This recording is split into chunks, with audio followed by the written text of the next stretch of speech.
salt, healthy or not? I've heard time and time again that salt is so bad for you and that you shouldn't eat too much of it. It can cause stomach cancer, kidney failure, and weight gain. But the answer is actually more complicated than that because salt actually has incredible healing properties. So today we're here at Breathe Salt Rooms to speak with founder Ellen Patrick and find out more about the benefits of salt. Throughout history, salt has been known to be a natural antibiotic, antifungal, antiviral, anti-inflammatory. In ancient times, salt was used to preserve food, and that's because it killed off bacteria. So what we're doing in dry salt therapy is using salt to kill bacteria in the respiratory system, to reduce inflammation, and it's all natural. The bad use of salt is when we intake it in through our digestive system. So salt is better inhaled than consumed in our food? Absolutely. We have a machine called a halo generator. It takes the salt and grinds it up even finer into almost like a powder-like quality. And then it fans it into the room so that the room then becomes filled with all this salt and you're inhaling it.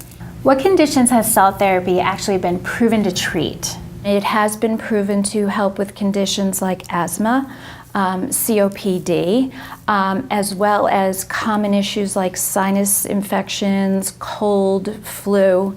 In those cases, it helps to reduce inflammation that's caused by the irritation of allergens or bacteria. It also helps to kill the bacteria and the virus. So, when you describe dry salt therapy to people who have not heard about it before, all of a sudden it's like a light bulb goes on and they think, well, yeah, that's just common sense. I know that salt has all these qualities.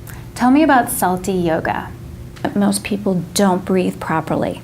And since the dry salt rooms are about breathing better, I thought it would be a good idea to offer yoga in a way that teaches people how to breathe more efficiently. So what happens in a salty yoga class is that we're actually preparing the body to breathe deeper. Oftentimes, tightness in muscles, inflexibility will prevent people from breathing as fully as they can. You're getting a good workout, but it's primarily working with the muscles of respiration, the diaphragm, the intercostal muscles. The yoga can be done directly on the salt. We offer mats as well. I kind of like it on the salt because I get an exfoliation on my feet. Where does all this salt come from? This salt that we're sitting in and that's on the walls is pink Himalayan salt, and it actually comes from Pakistan. And of all the different kinds of salt, the pink Himalayan salt gives off the most negative ions. Negative ions are very, very relaxing, as opposed to positive ions that come from our electronic equipment and tend to agitate. So the environment is a very relaxing environment. Taking this yoga class was really what I needed because I just wanted a restorative class that was going to make my body feel good and cleanse out my sinuses. So it felt really great. It was relaxing. You could feel the salt in the air and on your lips, and really feels like you're in a salty cave. When you're doing the poses on the salt ground, it kind of exfoliates and massages your feet and your hands. So it really is a crazy experience and definitely not your typical yoga. I'm curious to see how it feels when I go to sleep, but right now I feel super relaxed.